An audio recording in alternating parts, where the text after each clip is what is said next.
안녕하세요. 저는 소망 소사이어티 사무총장 신혜원입니다. 오늘 이 시간은 닥터 데니얼 오를 모시고 심장마비나 머리 부상 등으로 의식불명이 된 환자가 병원에 입원한 상황에서 사전의료 지시서를 작성한 경우와 그렇지 않은 경우가 환자와 가족들 그리고 의료진의 의료 행위에 어떤 영향을 미치는지 알아보는 시간을 가지도록 하겠습니다. 먼저 닥터 데니얼 오 저희와 함께 해주셔서 너무 감사드리고요. 또 이렇게 시간 내주셔서 감사합니다. 먼저 본인 소개 부탁드리겠습니다. 네, 초대해 주셔서 감사합니다. 저는 신경과 뇌졸중 전문의 다니엘 오입니다. 주로 이제 뇌 손상이나 중증 뇌졸중 환자들을 전문으로 진료하고 있으며 병원 안에 입원한 혹은 응급실에 오신 분들을 주로 보고 있습니다. 지금 카이저 병원에 계시는 거죠, 네, 박사님? 맞습니다. 네. 네, 네, 감사합니다. 소망 소사이어티는 지난 18년 동안 한인 대상으로 죽음 준비 교육을 하며 한인 시니어들이 사전 의료 지시서를 작성해서 본인의 의지와 뜻으로 의료 의사 결정을 할 수 없을 때를 대비할 수 있도록 해왔습니다. 지금까지 18,000명이 넘는 한인 어르신과 가족들이 사전 의료 지시서를 작성해 주셨습니다. 자, 그러면 닥터 오, 사전의료 지시서를 작성한 환자가 예상치 못한 사고로 병원에 입원을 하면 그 내용이 실제 치료 과정에서 어떻게 반영되는지, 그리고 어떤 절차를 거쳐서 환자의 의사를 반영하는지가 궁금한데요. 예를 들어, 한인 어르신이 길을 가다가 심장마비나 또는 낙상 같은 사고로 의식불명이 되었을 경우 의료진은 환자가 사전의료 지시서를 작성했는지 어떻게 알 수 있는지, 그리고 사전의료 지시서를 작성하신 분의 그 바램이 그대로 다 적용이 되는지가 궁금합니다.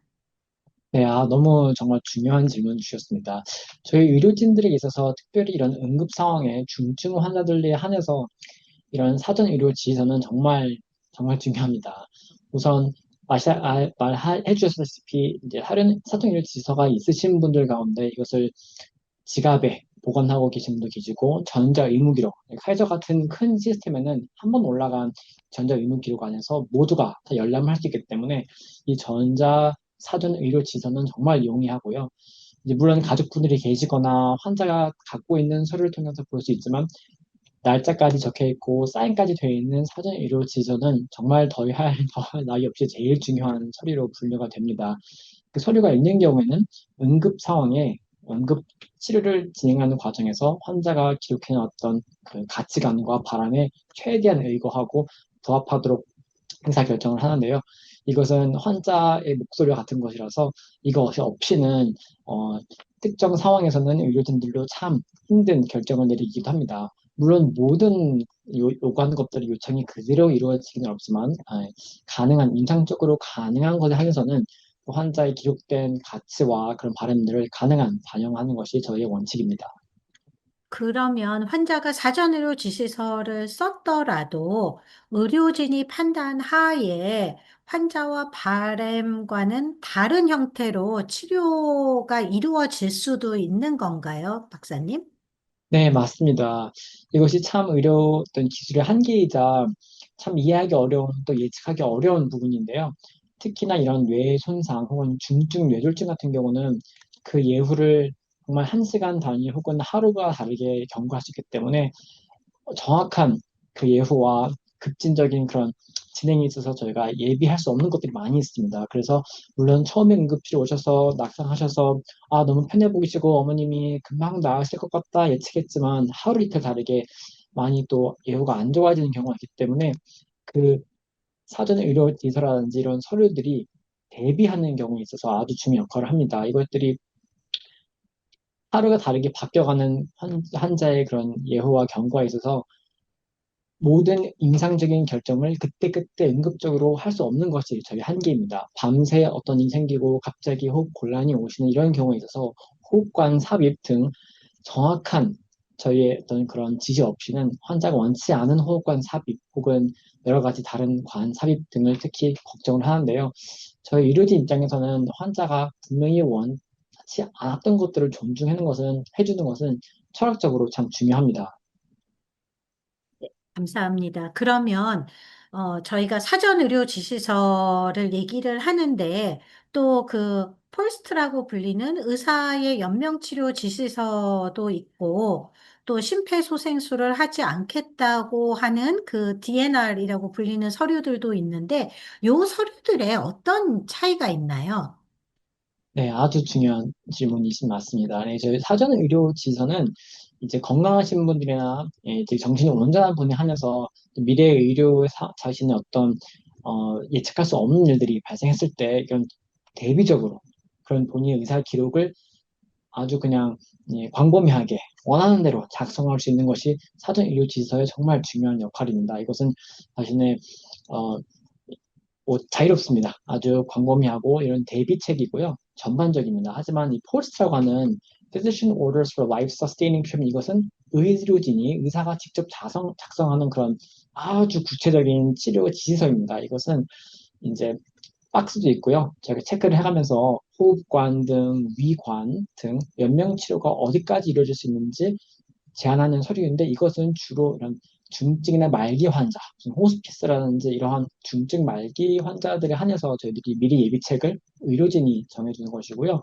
이 DNR이라고 하는 이 심폐소생술을 거부하는 그런 지시서는 심장이 멈췄을 때 이제 심폐소생술을 CPR을 진행할지 말지에 대한 그 여부에 관해서 어떻게 생각해보면 한정된, 제한된 지시서입니다. 그래서 어떤 분들은 이제 이것을 한 번에 다 하기 어렵다고 생각하시는 분들은 이제 DNR부터 시작하시고 고민해 보시고 포스터를 이제 의사 선생님과 상의할 수 있지만 가장 광범위하고 좋은 것은 사실 사전 의료 지시서입니다.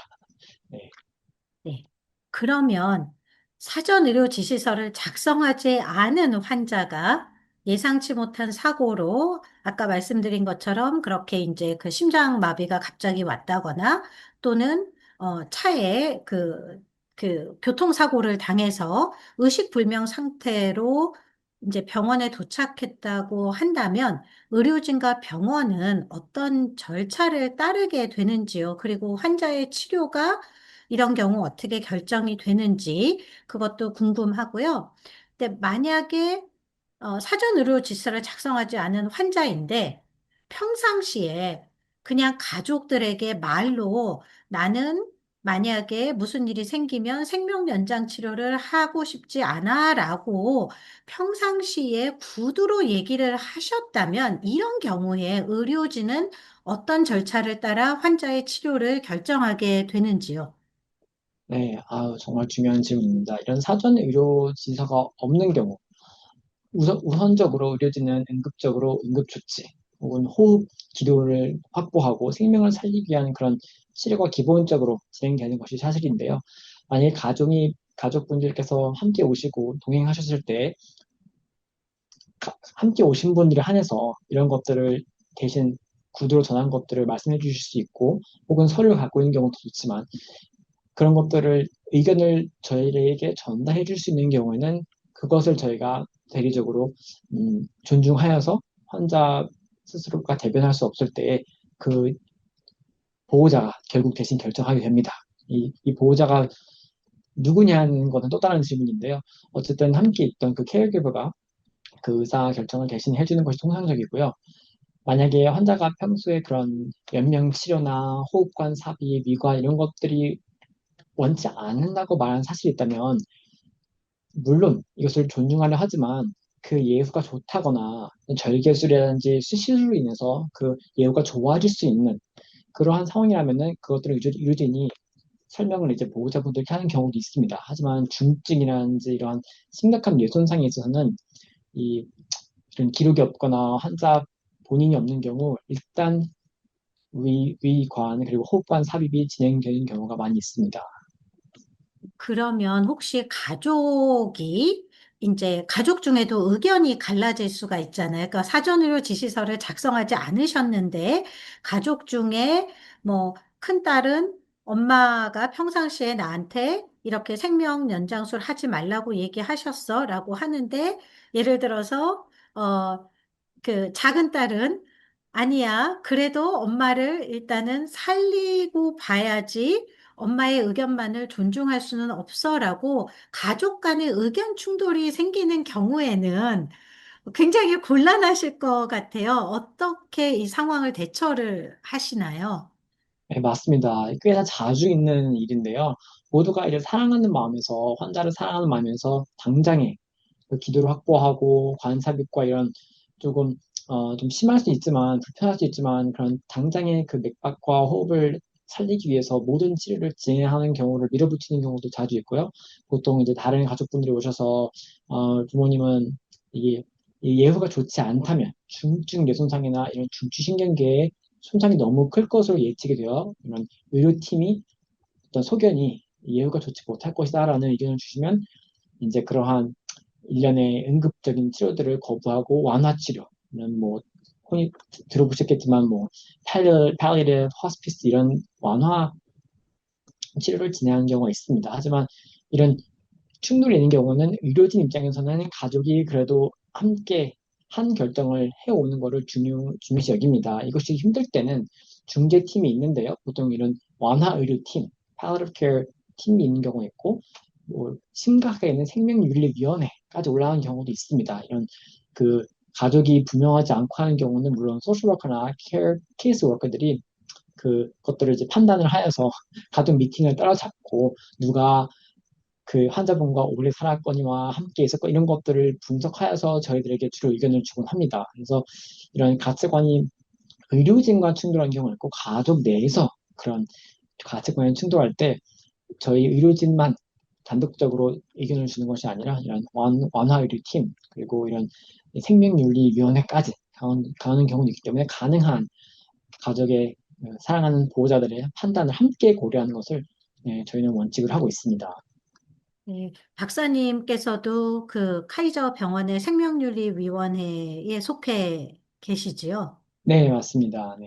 네, 그러면 좀 전에 말씀해 주셨던 것처럼 가족 간에 또 의견 충돌이 생기는 경우도 있지만 이렇게 의식이 없는 환자의 치료에 대해서 의료진의 의학적인 판단과 가족의 가치관이 충돌하는 상황이 생기면은 병원이 따르는 절차들이 그렇게 이제 생명윤리위원회에서 결정을 하고 그 결정을 따르게 되는 건가요?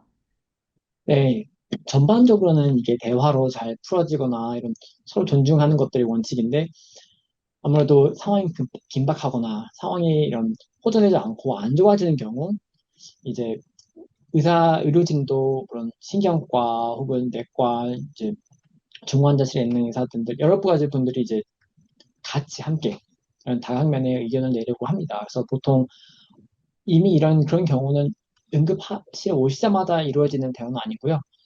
일주일 혹은 며칠 동안 할 수 있는 모든 응급 진료를 진행함에도 불구하고 그 예후가 좋지 않고 상황이 안 좋아지고 더 악화될 때 주로 환자에게 우리가 어떤 것이 가장 그 환자의 바램과 가치관을 존중하시는지 다시 한번 검토하기 위해서 모임을 가지기도 합니다. 그래서 항상 모든 모임이 모든 전문의들 다 부르지 않지만 모두가 함께 모여서 한 방에서 그 미팅을 할 때 서로가 그런 대화와 존중을 원칙을 하고 있는데요.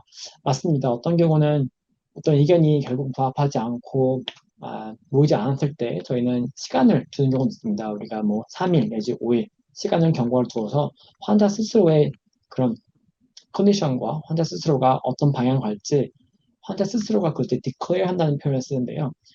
환자 스스로가 시간이 다 됐다는 걸 스스로가 알리는 그러한 패턴이 보인다면 악화되고 있다면 그 자체를 우리가 존중하고 그 흐름을 따르는 방향을 두기도 합니다. 하지만 다만 예후가 급진적으로 좋아져서 환자가 정말 정말 좋아한다면 그렇다면 다시 어떤 새로운 대화 열어보고 어떤 것이 환자의 가치관과 그런 바람에 가장 맞는 결정인지 다시 한번 만나서 얘기를 해보기도 합니다. 하지만 맞습니다. 이 정확한 저희가 답이 보통 있는 경우가 아니기 때문에 그 예후는 저희가 말한 것과 가족분이 말한 것과 많이 교차가 되고 다를 때도 있습니다. 하지만 가능한 존중한 대화를 계속해서 열음으로써 환자의 경과의 그 시간에 따라서 순차적으로 다시 모이기도 하는 것이 자주 있습니다.